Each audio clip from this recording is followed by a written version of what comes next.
Welcome to Lifestyles of the Strange and Exotic, a haul you haven't seen before.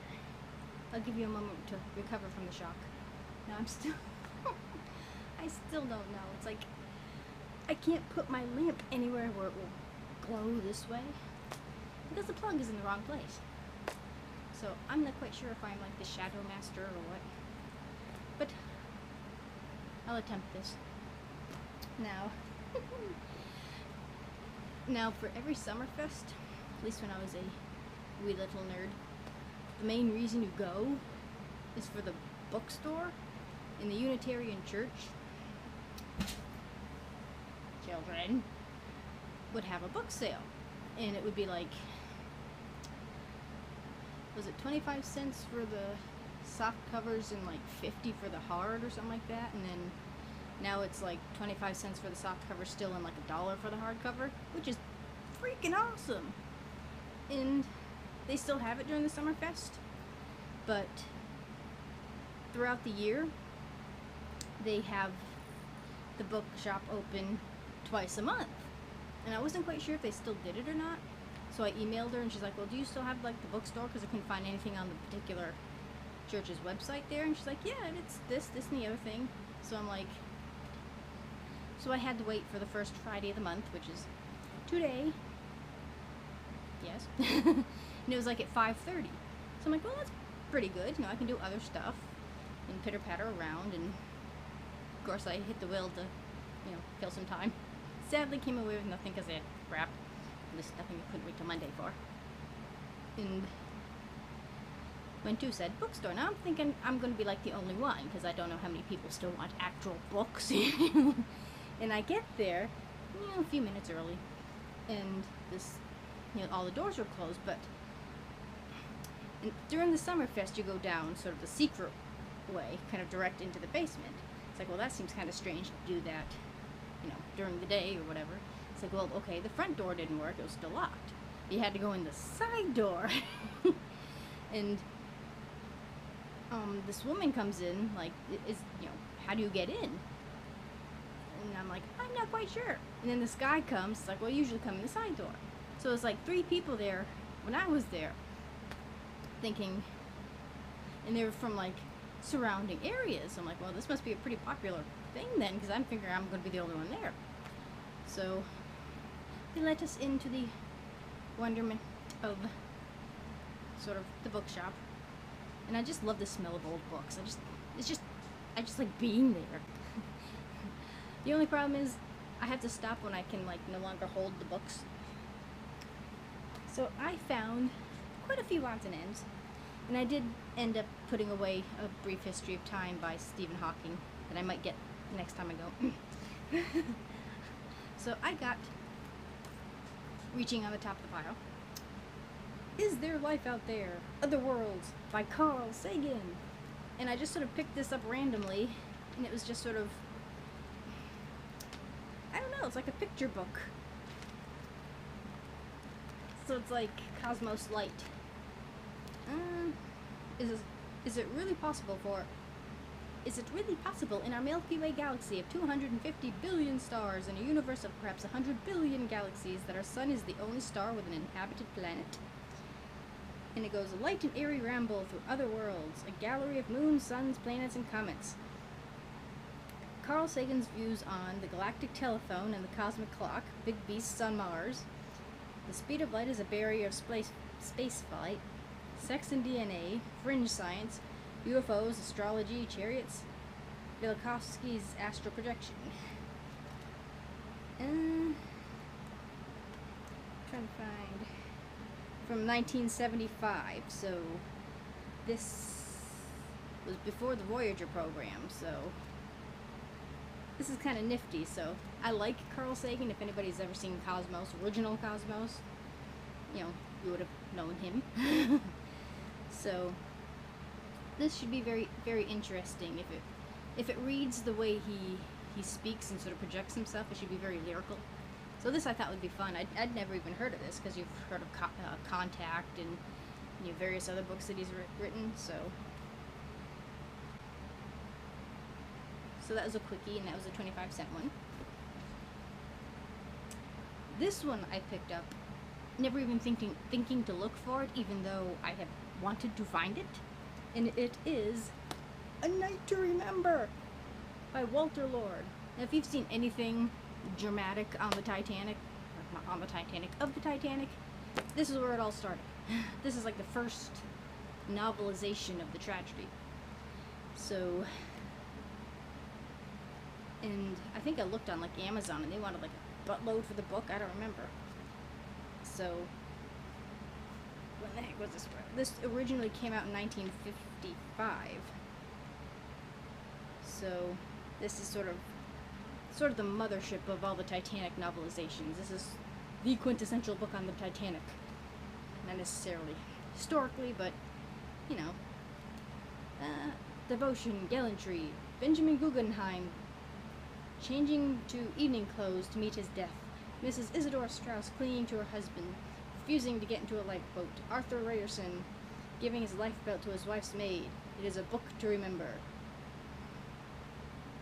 Let's see. The first distress flares to the struggles of those left adrift for hours in freezing waters.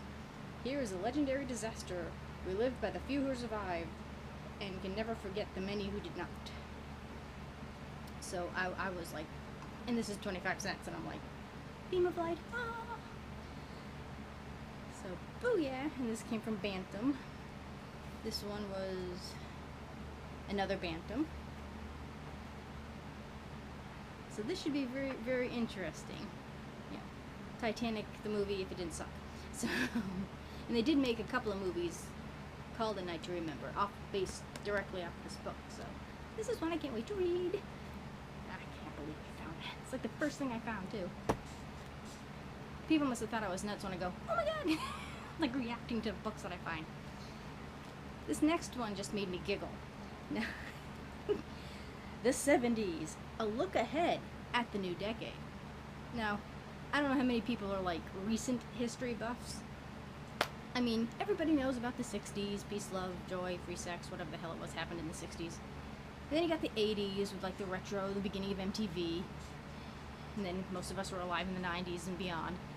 Who the hell cares about the 70s? It's like the forgotten decade.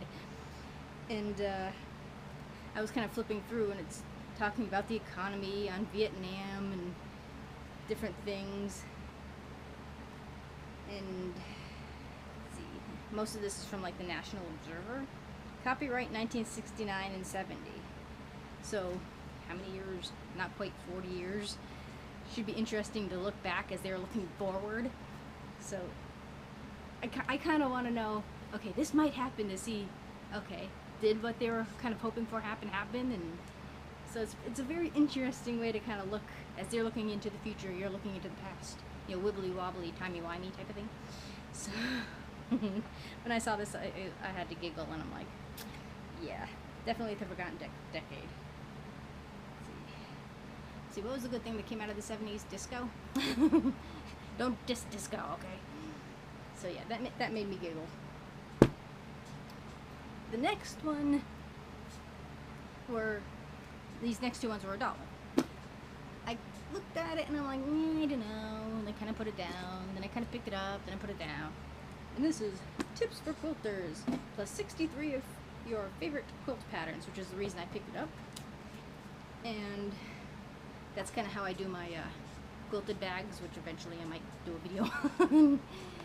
And this is part of Piles O Cloth that you have probably seen in various hauls. So, so I do, you know, that stuff. And there was one pattern that really caught my eye, which is the main reason I picked it up. Okay. This came out in '95. And it just sort of talks about the, you know, the various technicals of it. But I liked in the back the different patterns they give you. And they do kind of tell you what each square will turn out with these measurements. This one I think is 15 inches square. Some of them are a little more obvious, some of them aren't. You have to like figure it out. Sunshine. Some of them have really weird names. Never even thought about, you know, I did my checkered flag one about redoing different patterns in the checkered flag, so that should be interesting. And the different quilts that, you know, when you put all the blocks together, that's what it looks like. But I like doing a single block, and that's what I make my bags out of. Irish chain. I've done Jacob's ladder. I can get back baskets. I haven't tried round ones yet. Okay.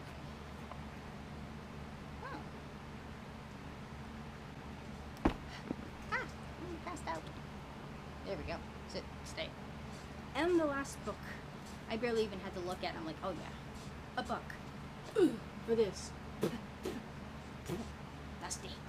And this is Ancient Egypt, Discovering Its Splendors, which I don't think I already own. I might, I don't know. And of course the hieroglyph, you know, got me right off.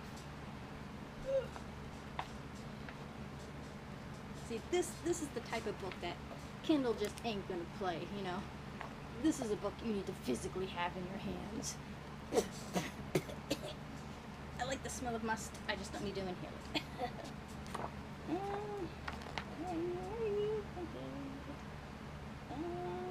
1978.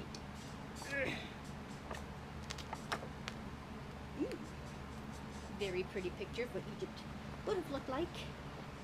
Very colorful and pretty. And different.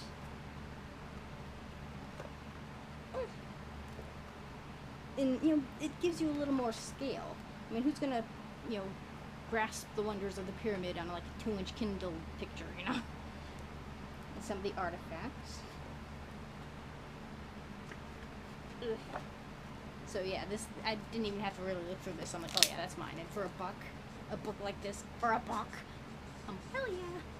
But this is the problem, I didn't get any other books because I'm like, oh, well, it's kind of heavy.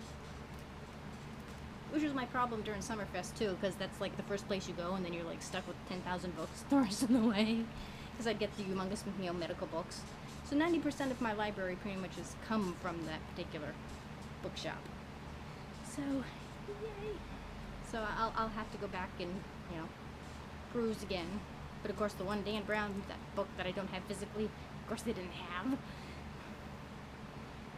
I don't know if I should get the actual Da Vinci Code, but I actually at least own that one, even though it's digital format.